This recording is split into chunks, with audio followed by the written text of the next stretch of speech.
Sometimes you need to go slowly now in order to go fast later. So when you're doing your music practice, I want you to focus just on one thing at a time. So that could be the articulation, getting the notes exactly right, the rhythm or the dynamics, but just one thing. This is much more important than most people realize, and I'll explain why in a second. But the thing is that when you're working on a piece of music, typically there will be loads of things that you want to improve. There'll be so much stuff that you can see that you want to work on and get right. And so the temptation is to jump in and do all of it because it's all important, right?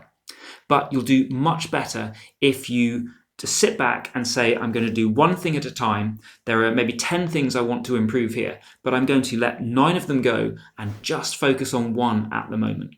Now, this takes willpower, but it's really going to help your practice be more effective. The reason for this is that there is only so much new information, new learning that your brain can focus on at any one time. So if you've got 5 or 6 things you want to change about a passage you're working on, a piece you're working on, and you try and hold them all in your brain together and do new stuff with them, it's simply not going to work. You're going to get basically no results from it.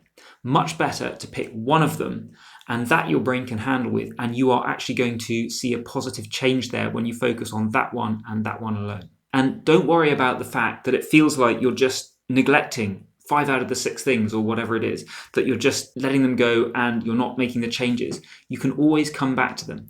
The way it's going to work is you focus on one at a time, you let the others drop, you make some positive changes in that, and then when you've seen that, you switch. You say, right, we'll drop that one now. We'll choose one out of the other 5, say, and I'm going to focus on this one. And sure enough, when you do that, some of the changes that you were able to make when you were really consciously focusing on the first one, some of those are not going to be as good anymore, but you'll start to make positive changes in the second one. And as you go round this, those changes that you make are going to bed in, they're going to go past your conscious mind into the subconscious, and they're going to happen naturally. And eventually what's going to happen is you'll find you'll have lifted all 5 or all 6 of those areas, and it will happen without you having to think about it.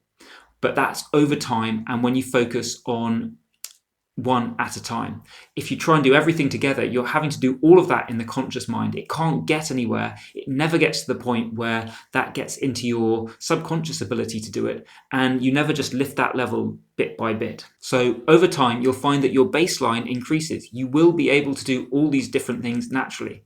But the tricky part is you've got to let go of the need to do them all well in the meantime. You've got to be willing to let a lot of those things be bad when you know they could be better.